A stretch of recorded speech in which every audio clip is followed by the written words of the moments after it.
Okay, welcome po sa first day ng 2D Basic sa batch 12. So ngayon po, magano muna tayo ng konting introduction ng AutoCAD. Pakita ko lang sa inyo yung konting brief history ng AutoCAD, kung saan galing. Yung AutoCAD is produced by Autodesk. Ito yung kumbaga sila yung nagpo-produce ng mga software para sa paggamit ng mga modeling, or kung alam niyo yung 3D Max, AutoCAD, Revit, sila yung gumagawa nun. So sila rin yung nag-invent ng AutoCAD. Importante din po USB o kaya hard disk para in case na kung sakali matapos na yung lecture natin, magkokopya kayo ng video natin kasi yung tutorial natin is naka-video. In case na hindi nyo makuha dito, may papanoorin kayo sa bahay para mapag-aralan nyo lagi. Kahit matapos na yung klase natin, pwede nyo balik-balikan. Baga, para hindi mawala yung pinag-aralan nyo sa AutoCAD. So ito yung history ng AutoCAD, AutoCAD version. First release niya is December 1982. Tapos yung last release is AutoCAD 2013, March 12. Meron ako pinakita dito yung kung ano ba meaning ng AutoCAD.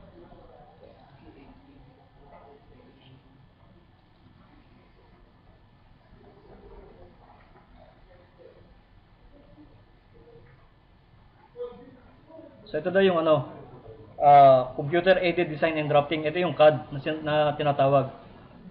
Computer Aided Design and Drafting. So pakibasa na lang po. CAD meaning replaces or aids traditional tools used to create precision graphics. These tools include drafting pencil, paper-based blueprints, protractors, rulers, French curves, calculators, and other items. So in a simple way of explanation, kung dati daw kasi nagdo-drawing lang tayo from manual drafting, tapos napunta tayo dito sa computer aided design. So dati ang ginagamit natin sa pagdo-drawing, ito yung mga tools na ginagamit natin noon. Kumbaga hindi pa mostly ginagamit yung AutoCAD. So meron tayong drawing board. So kung nakakita na kayo niyan, diyan natin nilalagay yung mga papel natin para diyan tayo magdo-drawing. May T-square, triangle, protractors. Tapos yung mga gamit sa pencil, ito yung mga stencils, mga template para sa architectural kasi may mga template na tinatawag. Andin yung mga furnitures, fixture ng lababo, water closet, laboratory. So dito, nung una, ito yung ginagamit natin. So sino po dito yung mga may background sa engineering or architectural? So wala. Meron. Okay. So siguro familiar kayo dito. Pencil, mechanical pencil. Ito yung French curve. Ito, rulers, scale rulers. Ito yung parang nakikita natin na parang tubleron. Di ba? So ito calculator. Drafting and tracing paper. So ito yung ginagamit nating materials para mag-drawing tayo. So nilalagay natin sa tawag dito, tube. Tapos dito, pag nakapag-drawing tayo ng mga plano, binu-blueprint natin, tapos sinasubmit na sa munisipyo. So yung original kinikip natin kasi minsan lapis lang yung ginagamit natin. Tapos binu-blueprint para isasubmit sa munisipyo para in case na may mga revision, madali tayo mag-revise nung hindi pa ginagamit yung AutoCAD. So in case na may mga revision, madali tayong magpalit ibig sabihin, madali nating baguhin yung plano. Tapos blueprint ulit, submit ulit sa municipality. So unlike ngayon, kahit hindi na ilapis, i-print na lang sa wala nang revision, madali na tayo mag-revise. Kahit hindi na i-print na lang natin sa plotter. So kahit hindi na lapis yung gamitin natin. So from manual drafting, pumasok yung CAD, Computer Aided Design and Drafting. So yung equipment dito, ito yung ginagamit. Laptop, so CPU, hard disk, USB, mouse. Importante po yung mouse Kailangan lagi kayo may dala, may gamit kayo kasi hindi kayo makakagawa ng drawing nang walang mouse. Kahit saan naman po di ba? Application, kailangan may mouse. So yung iba siguro makakagawa, kaya lang may hirapan. So ito, plotter. printer and plotter. Ito yung plotter para sa mga A4 size, A3. Ito sa mga malakihan, A0, A1. Ito yung ginagamit. So makikita nyo sa, ano ba, sa mga contracting company o consultancy, ito yung mga ginagamit nila. Sizes of papers. So from A0, ito yung pinakamalaki, A0, equivalent na millimeter, 841 by 1189. So pag hinati natin yan, A1, 594. So dapat alam nyo rin yung mga sizes ng papel, no? Para pag nag-print kayo, madali na sa inyo. O kaya pag gumawa kayo ng layout sa AutoCAD, madali na. From A0, 841, 1189, A1, 594, 841, A2, so in short, A3, A4, so palit ng palit. So mapapansin nyo na pag A0, 841, pagdating sa A1, inulit lang yung 841, hinati. So babaguhin lang yung kabilang side, 594. Pagdating sa A2, 594 ulit, 594 dito, babaguhin lang yung kabilang side, parang hinahati lang siya. So ito yung architectural plan, output galing sa AutoCAD. So hindi lang sa architectural ginagamit ang AutoCAD. MEP, structural. O kaya sa mga detailing, yung mga tornilyo, so ginagamit yan. O kaya sa mga ads, gumagawa ng mga Ray-Ban. So bago i-produce ang Ray-Ban, yung sunglasses, so gumagawa muna sila ng concept minsan using AutoCAD. So mas madali nilang ma-visualize kung ano itsura ng mga ipoproduce nila ng mga produkto. So architectural plan, from plan, pagkatapos ng plano, ginagawa natin ng miniature o kaya yung model para mas ma-visualize. Balaba ipipresent natin sa client minsan plano at saka model. So kung mapapansin nyo, makikita nyo sa mga Camellia Homes, 'di ba? May mga nakikita kayong mga model So ganito din yung ginagamit. So kung ano yung itsura nun sa plano, sa mga elevation, ganun din yung makikita sa model. Kung etong sa mga sides na to, makikita nyo rin yan sa plano. So from 2D, i-save natin sa PDF, dadalhin natin sa Photoshop for a presentation sa client para mas madali ring ma-visualize ng client. Kung nasan, halimbawa, from 2D plan, lagyan natin ng application using Photoshop, dagdagan natin ng mga materials. So ito rin yung nakikita natin sa mga brochures, yung sinabi ko kanina sa mga Camellia. So para mas madali tayo makabenta. Diba? Ito na ibang application na to using Photoshop at from Adobe. So pero from AutoCAD pa rin. So in-export natin sa Photoshop. So from 2D, ginawa na natin ng model, hindi na yung miniature. Ito na yung model as 3D modeling. So ginawa din to sa AutoCAD. So from 2D, ginawang 3D.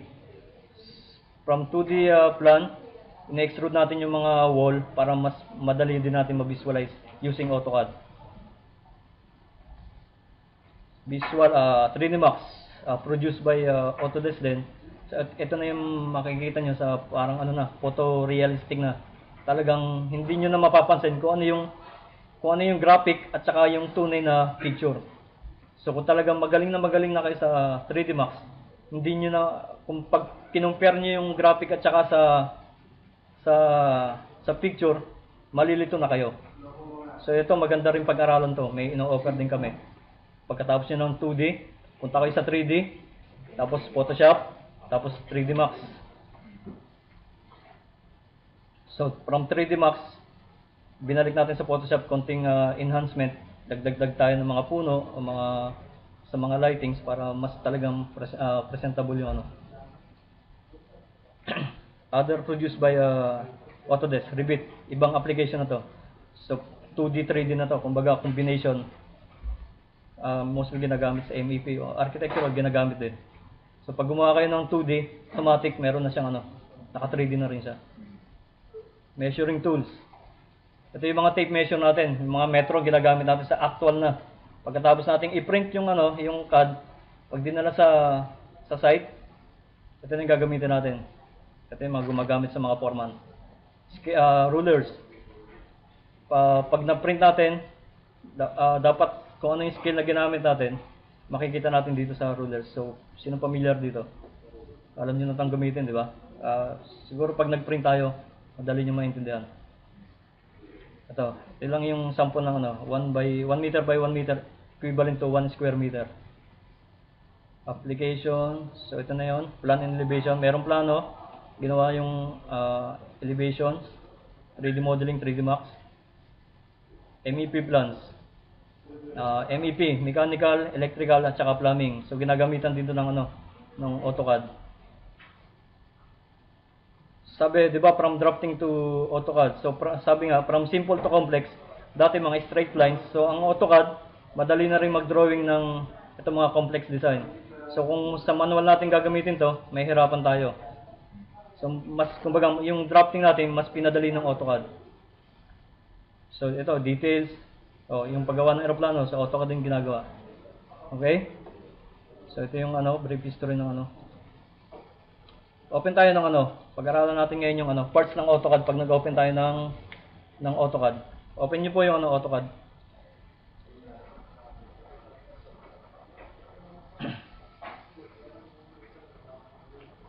Paano open yung AutoCAD? Double click o kaya single click, depende sa setting ng laptop nyo. Double click nyo lang yung icon ng AutoCAD.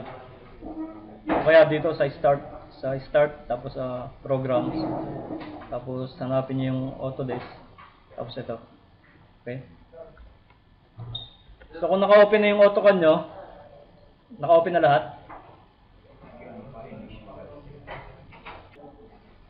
Okay, pag nakabukas na po kayo ng AutoCAD, minsan ganito, hindi ganito yung yung pag-open ng AutoCAD, minsan iba yung tawag dito, interface ng AutoCAD, o iba yung nakikita nyo sa monitor natin. So para mapalitan yan, punta kayo dito sa ilalim, sa gear. Ito. Tapos punta kayo ng AutoCAD Classic. Okay? So ganito yung lalabas. So lahat ganito na. Ulitin ko So dito sa gear, ito. Tingnan niyo yung cursor ko. Ito yung gumagalaw. Ito yung crosshair ng AutoCAD. So tingnan niyo punta ko dito sa gear. Ito. Tapos yung arrow, click niyo lang. Tapos pag lumabas yan, punta kayo ng AutoCAD Classic. Click niyo yung AutoCAD Classic. Ito yung lalabas. So i-close muna natin yung mga hindi natin kailangan. Close nyo to. Sa 3D modeling to ginagamit. So tanggalin ko muna yung para mas madali nyo maintindihan. So kahit yun sa inyo, huwag nyo nang tanggalin. Ito na lang muna sa akin. Explain ko lang kung ano.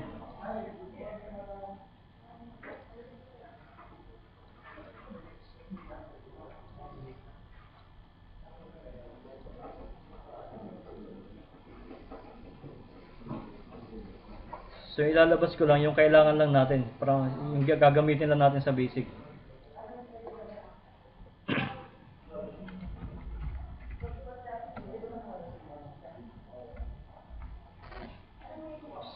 Ito yung makikita nyo sa tinanggal ko lang yung mga toolbars, parts ng AutoCAD. Ito yung title bar. Dito makikita yung kung anong release yung ginagamit, kung anong version yung ginagamit nyo. So ngayon, makikita nyo AutoCAD 2012. Dito sa left side, ito yung quick access toolbars. So dun sa mga toolbars na inalis natin, kumbaga yung nilagay na rin ng AutoCAD dito para in case na tanggalin natin lahat ng mga toolbars, may ma-access pa rin tayo. Nandito yung open, save as. Same nung other application. Ganun din yan. So, familiar naman kayo sa mga di ba? Sa pag-open, save as. Di ba? So, ito yung quick access toolbars. Paano kung hindi, tanggalin ko muna to. Palabasin yung menu bar. Yung mababasa nyo dyan sa taas, yung file menu. So, i-click ko lang to. O kaya type kayo ng menu bar. Dito muna sa arrow. Menu bar. Lalabas na yung file. So dito sa menu bar na to, nandito na yung mga toolbars natin. So yung ginagamit natin mga tools or yung mga commands. Okay? Paano naman maglabas dito sa file? Sabi ko nga dito sa quick access, kung ano yung makikita nyo dito, minsan makikita nyo na rin dito sa other tab menu ng dito sa menu bar. Dito sa dito sa itong new. Makikita niyo rin dito 'yan. New. Tapos yung pag-save, dito na rin save, save as. Pagpunta niyo sa file, save as din. Tapos flat. Labas natin yung mga gagamitin natin sa yung mga toolbars. Paano palabasin yung toolbars?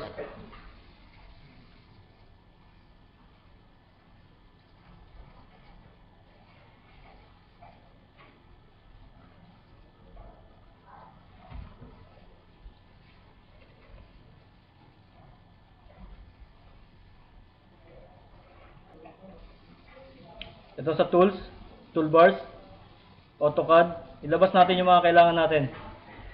So, click ko lang yung standard. So, ito na rin yun, di ba? So, kung ano yung nandito sa file, makikita nyo rin dito. New, open new, save, flat. Ito yung standard. Tools, ulit kayo, toolbars, AutoCAD Classic. Yung mga kailangan natin, ilalabas natin layers. Layers. So kahit hindi na kayo pumunta dito sa tools, makikita nyo yung box na to. Mag right click kayo, right click, lalabas na yung same dun sa tools na ginamit natin. So ilabas natin yung styles. So click ulit ako dito sa box, draw, saka properties. So ito na lang muna, ito muna yung ilalabas natin. So ito yung mga nilabas natin na to, ito yung mga toolbars. Ang tawag dito toolbars. Para malipat, drag nyo lang yung box.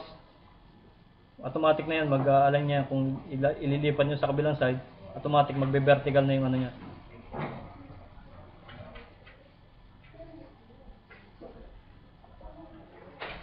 So kung ganito na yung setting ng ng AutoCAD nyo, kung gusto nyo lagi ganito yung setting, punta uli kayo dito sa gear.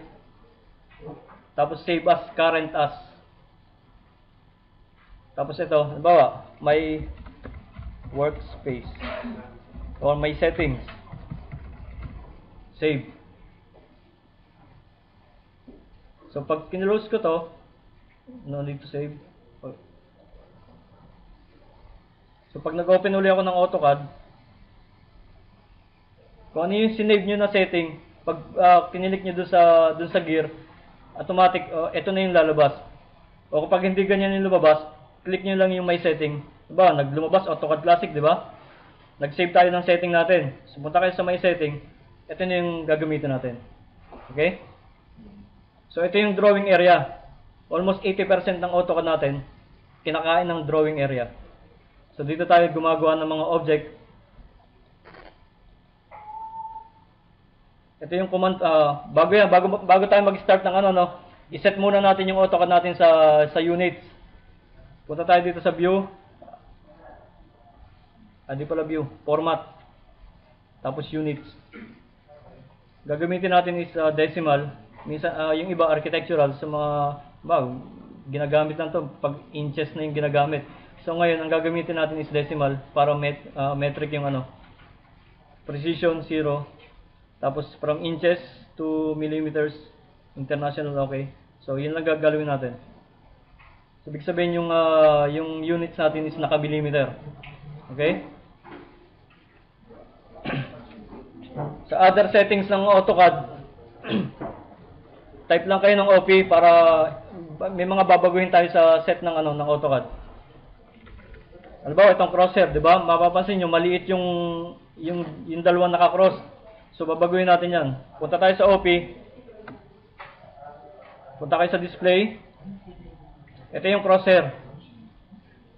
So kung gusto niyo maliit yung lines na naka-horizontal at vertical, ito yung crosshair. Kung gusto niyo sagad, okay, sa akin ginagawa ko lang 50 para hindi ako malito. Colors. So itong 2D model space, ito yung sinabi ko na drawing area. Dito tayo gumagawa. So palitan natin ng kulay. Yung default niya is 33, 40, 48. palitan natin ng black para sa akin mas maganda yung black. So ito muna, ito yung crosshair. So yung crosshair dito sa colors, yung mga pwede nyo palitan yung mga kulay. Diba, dun sa crosshair, gawin yung kulay pula o kaya dilaw. Pero mostly ginagamit natin is puti. So yun lang muna sa 2D model space, gawin natin black. So apply. Tapos selection. Pick box. Uy, nawala yung pick box. Pick box, discuss ko mamaya. Drafting.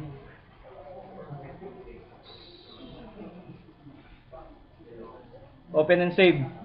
So ang binabago ko to, ginagawa ko siyang minsan yung pinakamababa 2000 o kaya 2007. In case na 2012 yung ginagamit nyo, pag ito binago nyo, ginawa nyong save as 2000, pag nag-off, yung halimbawa ginagamit nyo is 2012, pag binuksan nyo sa ibang AutoCAD at ito naka 2012 din, tapos yung version na ginagamit niya is 2008, hindi nyo ma-open to. Okay? So kaya minsan yung iba, pag transfer ng AutoCAD, hindi mabuksan kasi naka-save as siya dun sa 2012. Pero yung ginagamit niya kasi is 2008. So dapat para magamit sa iba, siguro minsan kakunti na siguro yung gumagamit ng 2000. 2007 siya. Siguro, sa akin ginagawa ko 2000 eh. So depende sa inyo. Ba, 2007 lang. So apply and close. So nagbago na yung crosshair natin, no? So dati maliit. Okay, nakuha po yung yung sa options.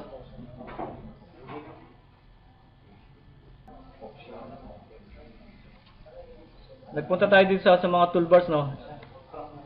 Ito naman yung command window. So dito, bago tayo pumunta sa command window, no. Pag-aralan natin yung yung gamit ng mouse. Dapat yung mouse nyo is may left and right, tapos mayroong center mouse button. Ano bang usage ng mouse natin? Yung left click, pag nag-left click ako, ito selection. Bawa may line ako dito.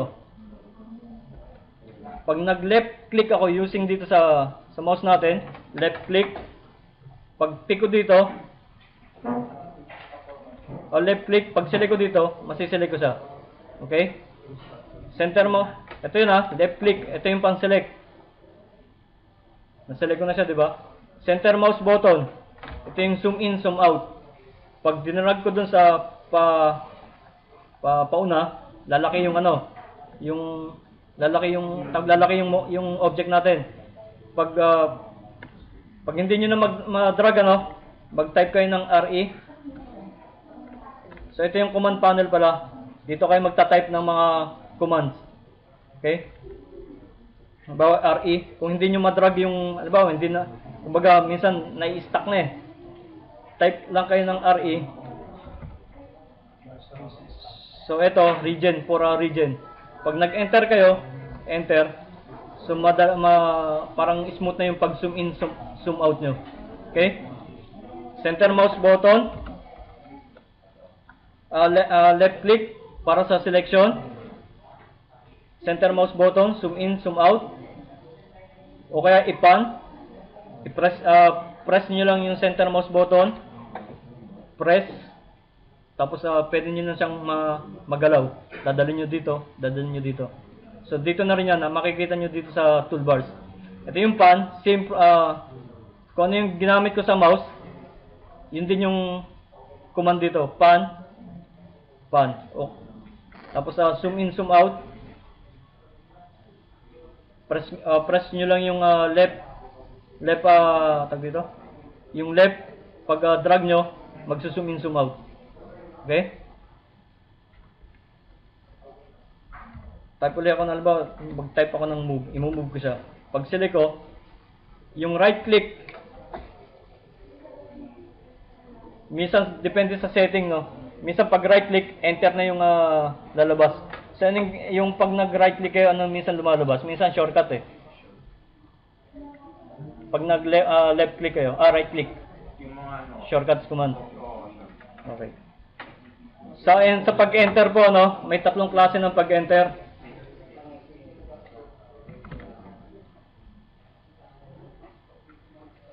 Diba kung nag-command ako ng line, pwede kayo mag-press ng enter o kaya space bar. Same usage ng ano, enter yan, space bar or kaya yung ano, yung enter. So dapat yun po yung position ng kamay nyo, ano, yung left hand dito lang sa part ng left side ng ng laptop nyo, para yung galaw ng kamay nyo gumaganon lang. So minsan para yung pag-enter nyo hindi na pupunta dun sa mismong enter, sa space bar na lang kayo. So pag ito yung position, pag nag-enter kayo, pumapalo na lang dun sa space bar. So ito yung command panel, no. So dito sa command panel pwede nyo rin baguhin yung kulay. Punta kayo dun sa options, display, colors, di ba? Ito yung command line. So, ano ba? Ito command history o history text. So, pwede nyo sa bahay explore nyo, no, para yung mga dito sa command, pwede nyo palitan ng kulay o kaya yung background ng command window, pwede nyo palitan ng kulay. So, explore nyo lang to sa bahay. So, kasi pag inisa-isa natin to, maubos yung oras natin. So, at least pag sinasabi tag dito, pahapyaw lang yung ginagawa natin. Kasi pag kumbaga pag tapos ng mga ilang weeks siguro, magagamit na, kumbaga iniisa-isa pa rin natin, kumbaga hinahalukay pa rin natin 'yan. Hindi niyo napapansin, kumbaga binabalik-balikan natin.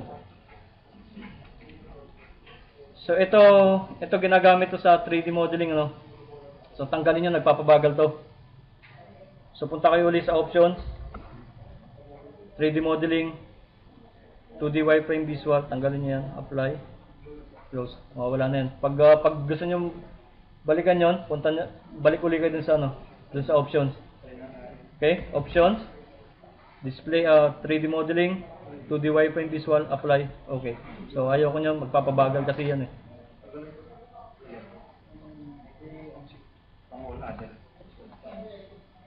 So nandito tayo sa command panel. So di ba ito yung title bar, quick access toolbars, ito yung menu bar, itong nilabas natin, ito yung mga toolbars.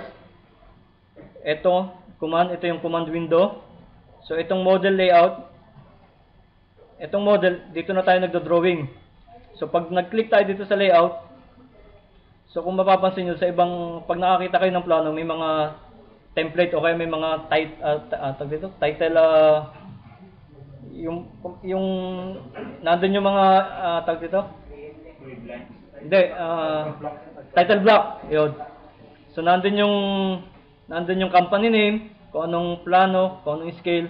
So dito nilalagay yan sa baba. Kumbaga ito na yung pinaka-papel natin. So pag pumasok kayo dito sa loob, same kung ano yung ginagawa nyo sa model. Pag nagpunta kayo sa model, ito na rin yung ito na yung makikita nyo. So pupunta tayo dyan, may topic tayo dyan para, kumbaga, pahapyaw lang yan. So itong nakikita nyo, ito yung WCS, Word Coordinate System.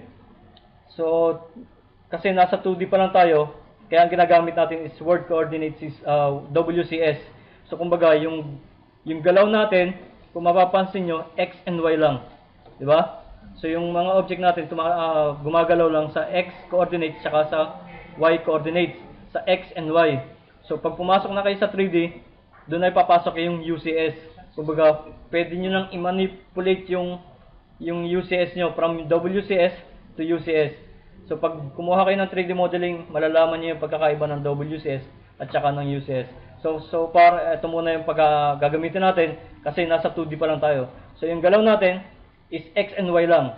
So, pag nag-UCS tayo, papasok na dyan yung Z-axis. Ito yung X-axis, Y-axis. Pag nasa UCS o 3D modeling, papasok yung Z-axis. Diba? So, parang nakaganon. Ito yung X, ito yung Y, X, Y, Z-axis. So, pag gumalaw yan, yung UCS natin, ganun yung maging yan. Diba? Pakita ko yung... So, ito yung magiging nyo. Itsura pag... ito yung magiging UCS nya. So, from WCS to UCS. Okay?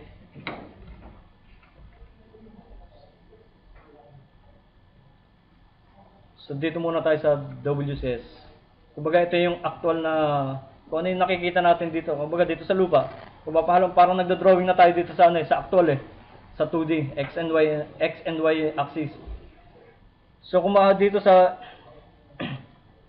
itong intersection ng intersection ng X and Y, ito yung equivalent doon sa, kung matatandaan nyo ng high school, yung quadrant, yung coordinate system. So, sino nakakaalala nun? Quadrant 1, quadrant 2, quadrant 3, pag quadrant 1, positive, positive. Quadrant 2, negative, positive. Quadrant 3, negative, negative. Quadrant 4, negative, positive, negative. So, alam nyo pa yon. So dito sa AutoCAD natin, ito naman yung ito yung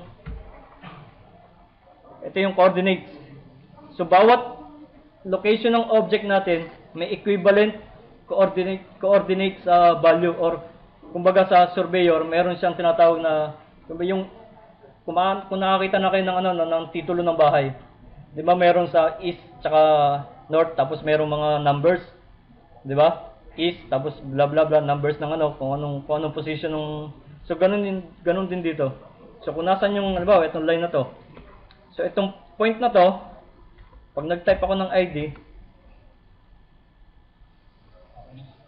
lalabas yung coordinate value na.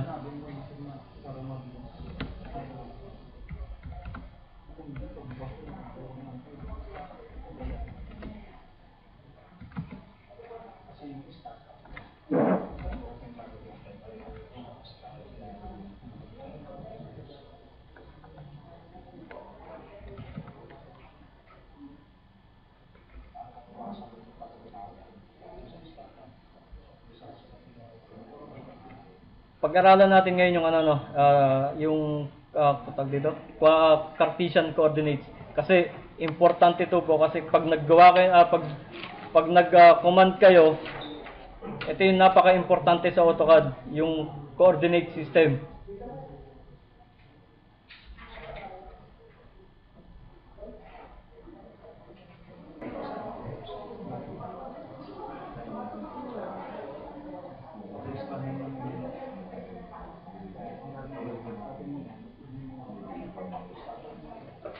Dito gumawa ako ng graphic para ma-visualize natin yung takbo ng X and Y natin. So dito, ito yung WCS, yung intersection ng X and Y. Dito sa intersection ng X and Y, ito yung origin point na tinatawag, yung 0, 0. 'Di ba nung high school pinag-aralan natin to? Quadrant 1, quadrant 2, 3, 4. 'Di ba? Ibig sabihin pag quadrant 1, ito yung positive, positive, positive. Yung X, laging una yung X, X, Y. Positive, positive. Pag dito sa second quadrant, negative, positive. Third, negative X, negative Y. Fourth, positive X, negative Y. Okay? So ito napaka-importante po to, kasi dito tatakbo yung drawing natin.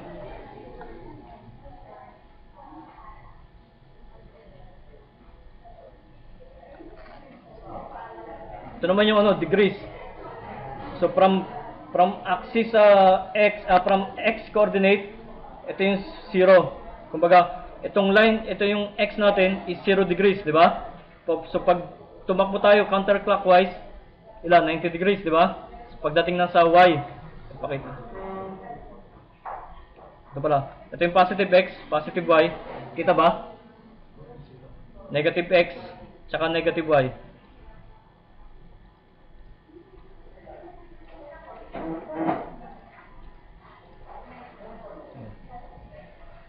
So yung degrees from X line, tatakbo pa counterclockwise. Pagdating ng Y axis, 90 degrees.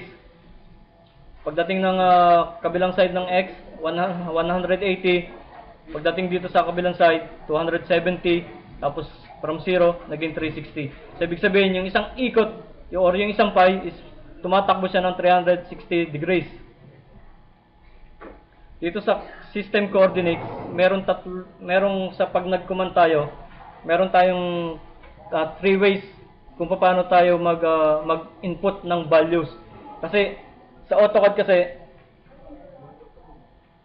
may mga values yung kada object natin, may mga equivalent values tayong inilalagay. Halimbawa, nag-line ako. So itong line na to, meron tong sukat. So kahit hindi tayo maglagay ng sukat, basta mag-line lang ako, kumanda ko ng line. So makikita nyo dito, no? Tanggalin ko lang yung dynamics.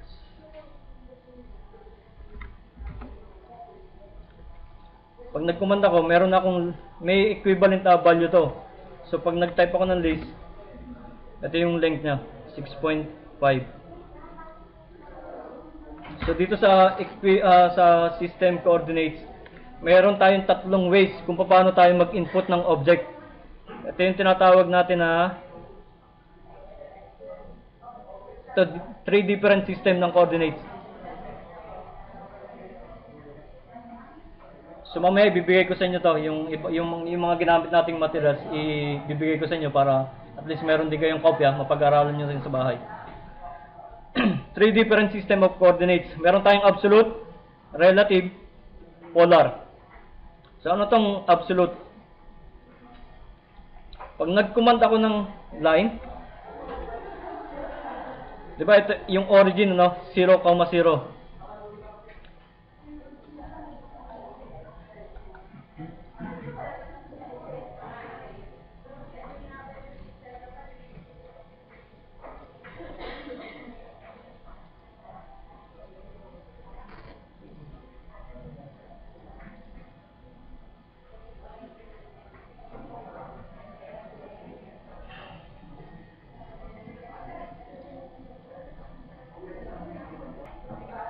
Gawin ko lang dalawang window yung ano natin, yung AutoCAD.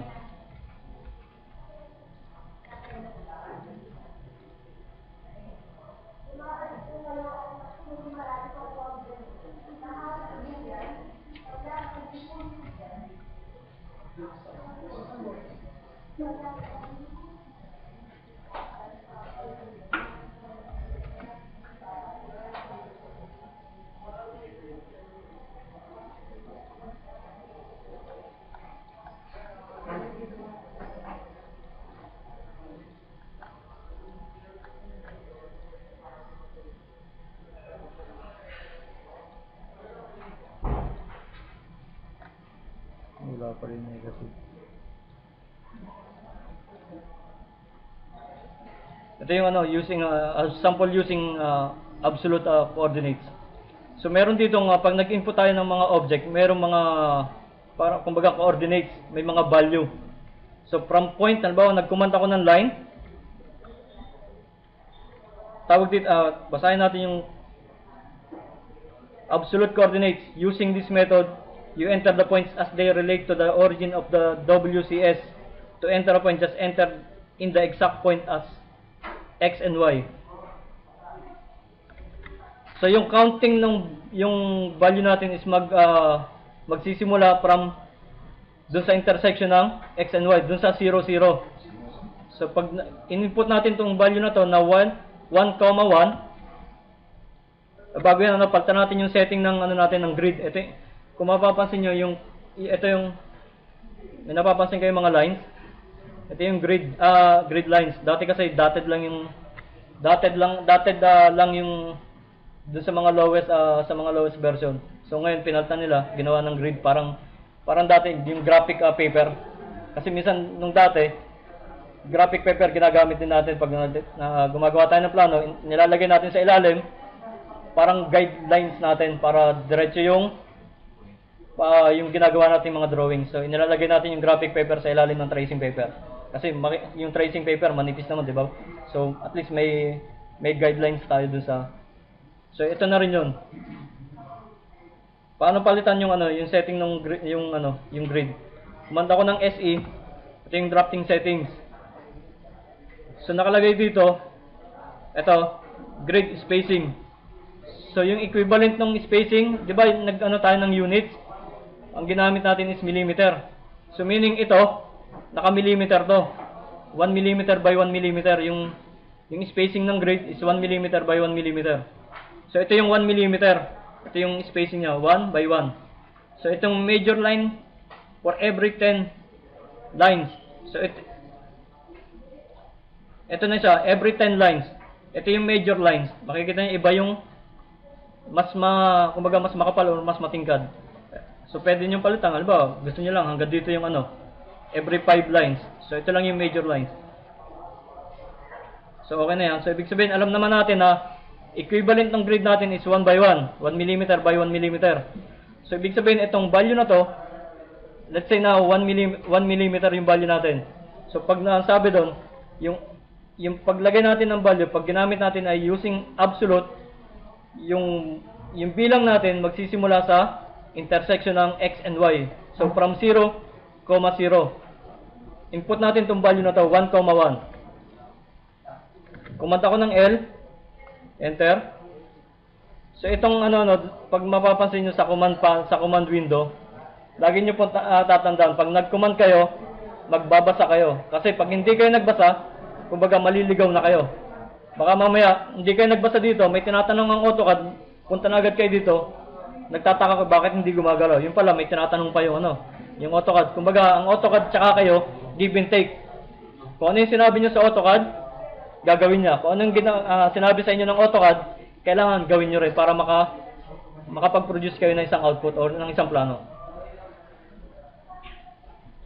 Sabi dito, line, specified first point. So dito, from point 1, 1. So ibig sabihin, di ba, sabi dito sa first quadrant, positive x, positive y. So ibig sabihin itong 1, 1, ito yung positive 1, positive 1. Equivalent dito sa x and y. So ibig sabihin ito, yung 1, 1, ang takbo niyan is papunta sa saan? First quadrant. So ibig sabihin, from 0, bilang tayo ng 1. So x natin, di ba 1? Bilang tayo ng 1. 1. Tapos yung y, 1. So ibig sabihin, saan ang punta niyan? So dito sa part na to. Try natin absolute from origin, 1, 1, 1. Tapos, enter.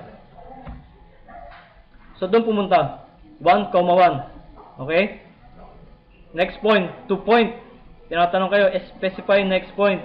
So yung next point natin is 6, 1. Saan pupunta? Bilang tayo from saan? From 0, di ba? From origin point. So bilang tayo 1, 2, 3, 4, 5, 6. So dito yung x, ang takbo niya is 1. Ang value ng y is 1. So saan pupunta ang next point natin? Saan taas? Dito? Enter natin. I-input natin yung value 6, 1. 6, 1. Enter. So doon pumunta. Tama doon sa nilagay natin na value, di ba? So nagbilang tayo dito from yung next value natin 6, 1. So from origin 1, 2, 3, 4, 5, 6. Next point 6, 6 from origin point.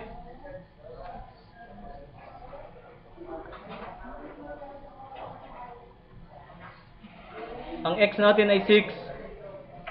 Ante, mali pala to. Dapat ito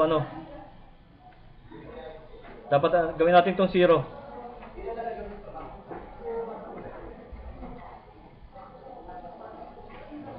Ulitin natin Kumanda ko ng line 1, 1. Takbo.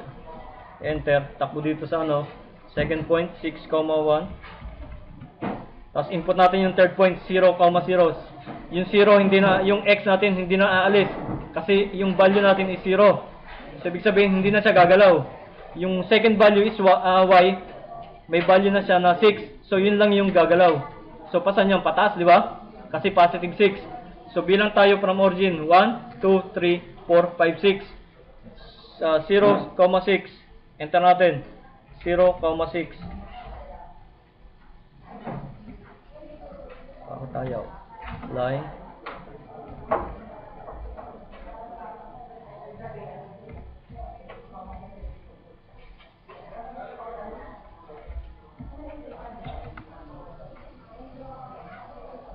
Mali pala yun. Teka lang.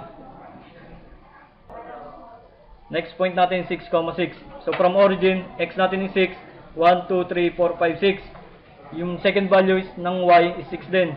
So from origin, 1, 1, 2, 3, 4, 5, 6. So intersection ng x and y from 6 yung value na 6,6.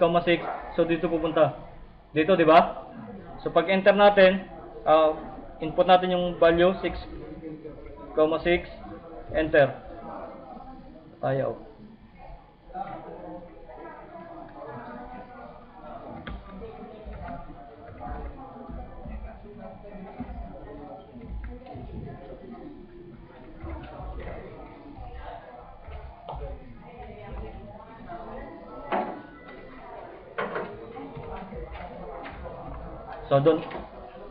So nandun na yung 6,6 natin, no? Next point, 1,6. From origin point, bilang tayo ng 1. Ito yung x value, ang value natin ng x, 1. Y, anong value ng y? 6. So from 0, 1, 2, 3, 4, 5, 6. So dito pupunta.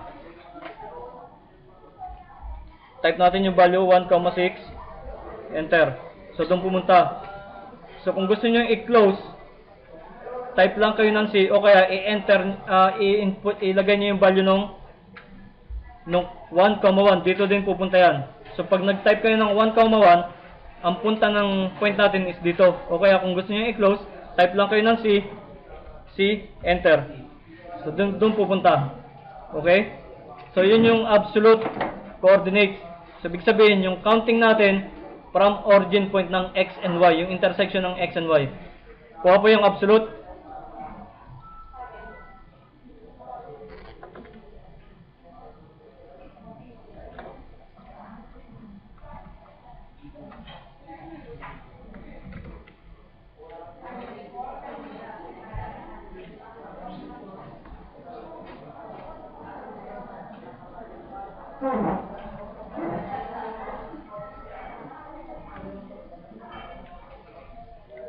Next po is yung relative coordinates. This allows you to enter points in relation to the first point you have entered. After you entered one point, the next would be entered as at. Dati kasi walang at, di ba? So naglagay na sila ng at sign. At x, y. This means that AutoCAD will draw a line from the first point to another point x units over y units up relative to the previous point.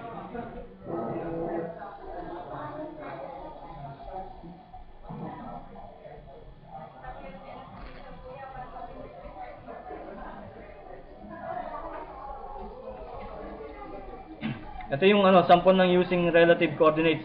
So meron akong nilagay na value dito. So gawin natin yung sinasabi ng relative. Using meron na siyang dun sa x and y na before ng value ng x, y, naglagay na siya ng at sign. First point, using relative coordinates. Command ulit ako ng line, line, enter. From point 1, 1. Absolute yung ginamit natin dun sa first point natin. So, from origin, bilang tayo ng 1,1. 1. From 0 to 0, bilang tayo sa x, 1. Tapos yung y, 1. So, dito pupunta, di ba? Input natin yung 1,1. 1,1. So, dito pumunta. Yung next point natin, is meron na siyang at sign before dun sa value ng x and y. So pag paano ilagay yung at sign? Mag-press lang kayo ng shift tapos i-click niyo yung yung number 2. Mapapansin niyo yung at sign doon. Next point, shift at tapos yung value ng x and y. Di ba? 1, 1. Hindi pala, 1, 5, 0. Dito sa relative, kung saan yung last point, hindi origin point last point, doon kayo magsisimula ng counting.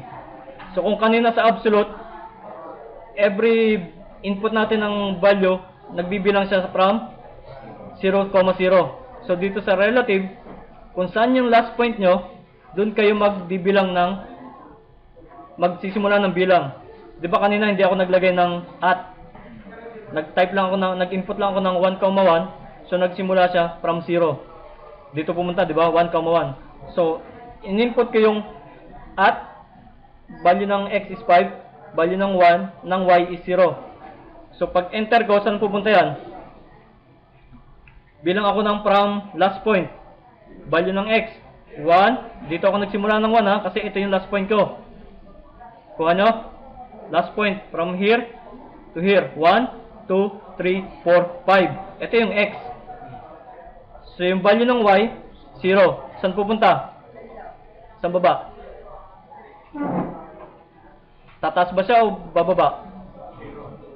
So hindi bababa, hindi tataas. Steady lang siya.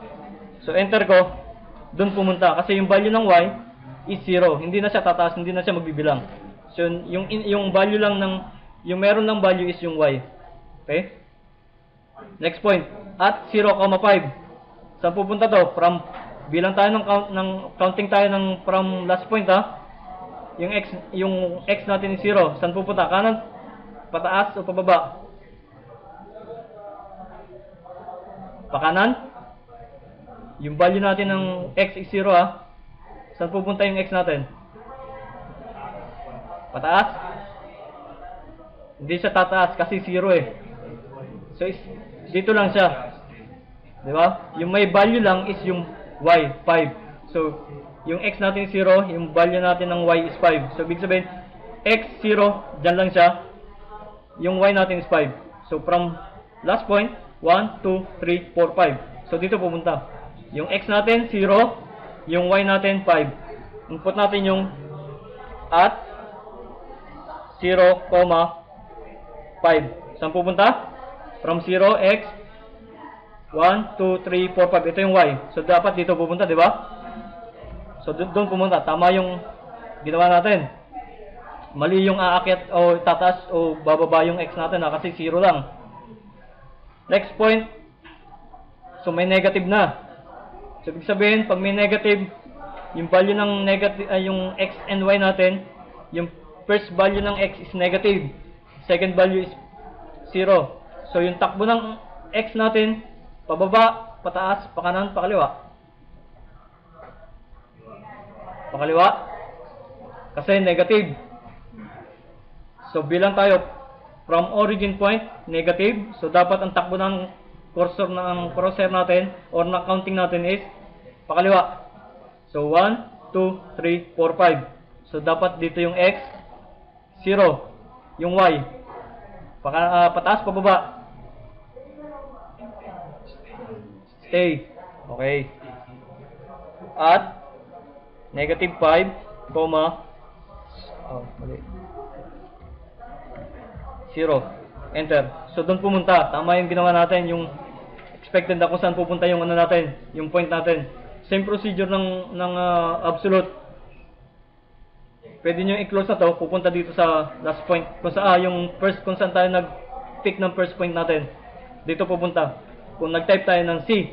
Pero kung may value pa tayo, halimbawa dito natin papupuntahin, no? So equivalent ng value niya is 0, negative 5 at 0. So yung x natin is 0, stay lang siya dun sa last point, di ba?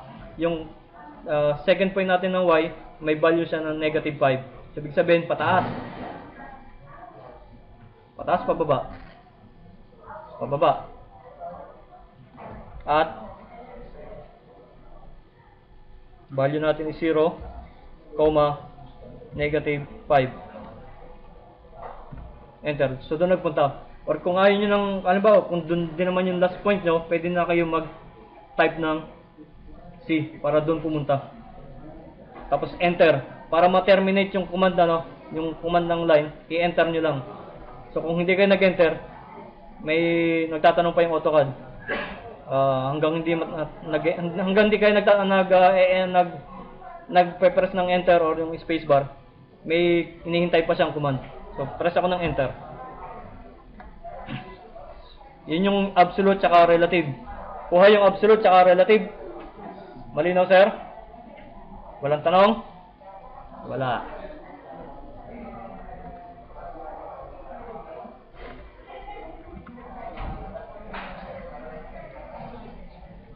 Next, polar coordinates. You would use this system if you know that you want to draw a line a certain distance at a particular angle. You would enter this as at, kasi 'di ba at, distance, angle na. So bagay yung coordinates naglalaro na sa angle. Yung kanina pinakita ko yung 0 degrees tsaka 90 degrees, di ba? In this case, D is the ito yung D. Sabi niya dito, D is the distance and A is the angle. Ito yung A. Ito yung angle.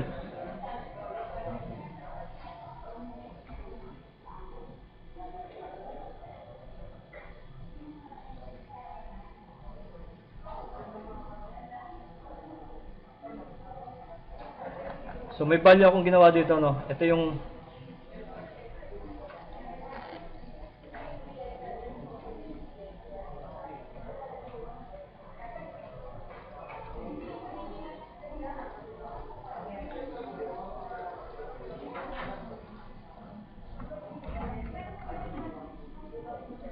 polar. So may gamit na siya ng ano, ng degrees na. So ito na 'yan, dito na papasok yung degrees from 0, 90, 180, 270, saka 360. So may value ako dito. First point, same procedure ng absolute, 1,1 bilang din siya dito ng from origin, 1,1 dito po. First point natin from point 1,1, x and y, value 1,1.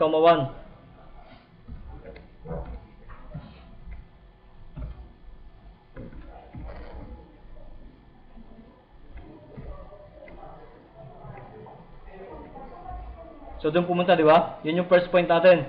So ngayon ang gagamitin natin is polar coordinates or polar relative. So dito, gagamit pa rin tayo ng sign. Or pwedeng hindi rin tayo gumamit kung yung value natin is magsisimula sa origin point.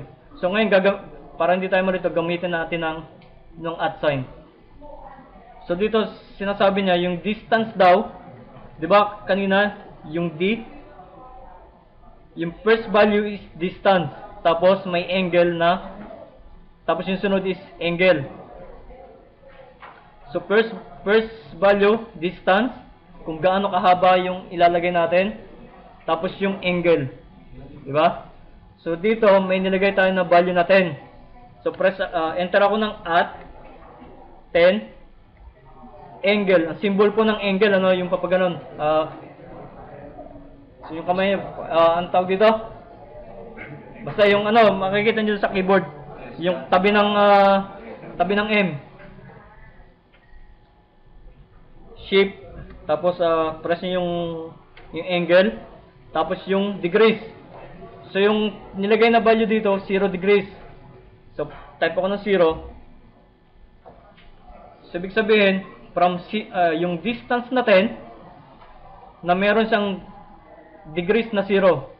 So sabi ko kanina, yung x natin is 0 degrees. Yung y from 0, 90, 180, 270, 360. Pumapalo siya ng 360 degrees sa isang ikot.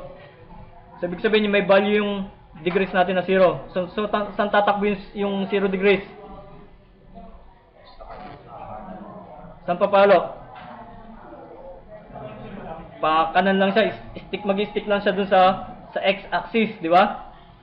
So pag nag-enter ako, dun lang pumalo yung distance, yung value natin. So yung nilagay natin na yung value natin, di ba, from last point, kasi gumamit tayo ng at sign. So from last point, 1, 2, 3, 4, 5, 6, 7, 8, 9, 10 with 0 degrees. So dun lang siya sa x axis natin. Tama? Next point, at 6,90 degrees. So yung x natin, yung distance, hindi na x distance na yung ginagamit sa polar. Yung distance value natin is 6. So from last point, 1, 2, 3, 4, 5, 6. So dito, di ba?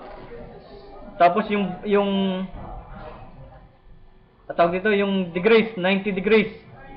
Kaya ako sinabi dito, alam ko na 90 degrees eh. So kung kung hindi ko alam na 90 degrees, so mag-input pa lang tayo ng distance na 6.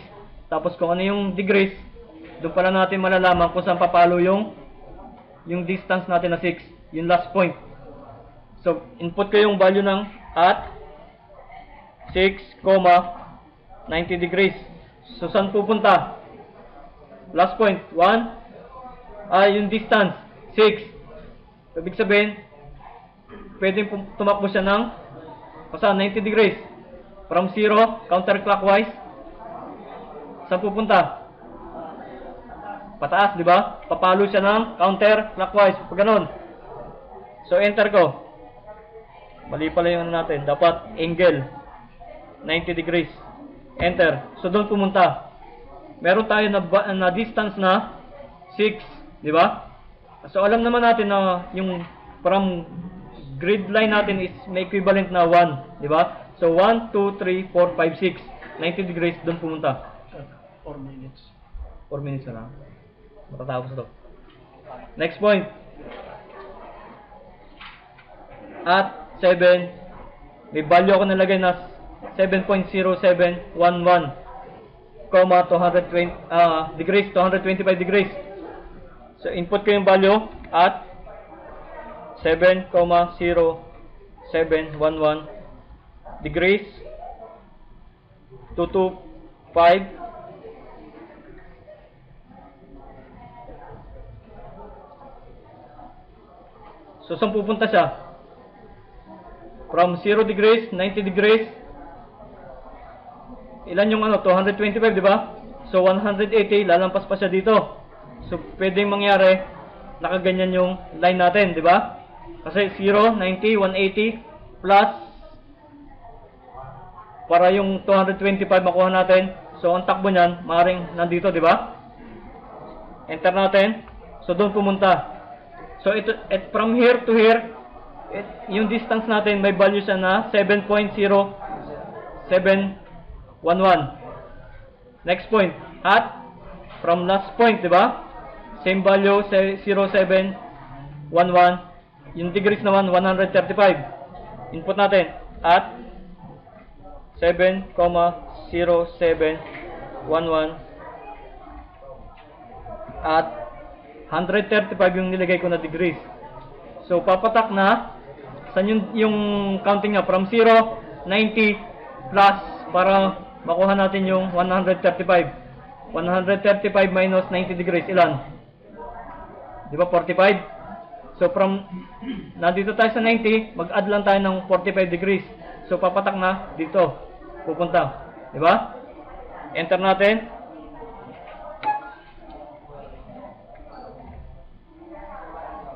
So doon pumunta. Okay? Tapos yung 2 point at 6 angle 270. Saan pupunta siya? Distance natin is 6. Angle na 270. 0, 90, 180. Saan pupunta? Dito, di ba? Kapag ganun. So, pag in-enter natin siya at 6, at 6, distance 6, angle 270, enter. So, doon pumunta. Tapos, enter nyo uli para ma-terminate na yung command. Okay? Kuha po yung kung mapapansin nyo, dito halimbawa, maglagay tayo. So, dito daw, di ba?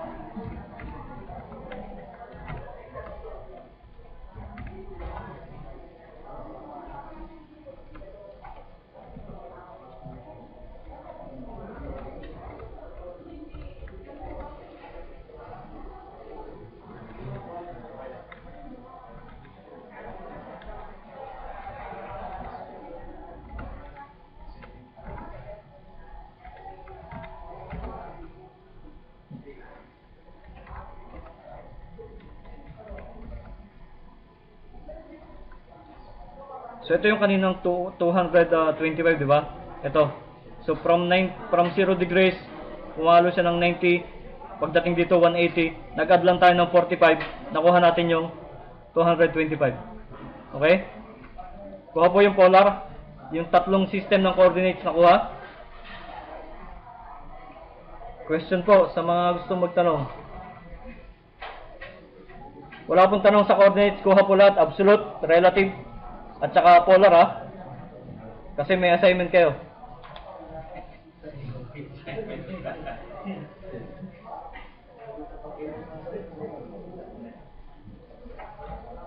Siguro next meeting, itakal natin yung iba pang mga commands. Pupunta tayo dito sa... Ito yung tinatawag na status bar. Hindi po ito yung complicated o like o kaya single. Sa Facebook lang yon. Ito yung status bar sa AutoCAD. So next meeting, tatakil natin yan para... Question po.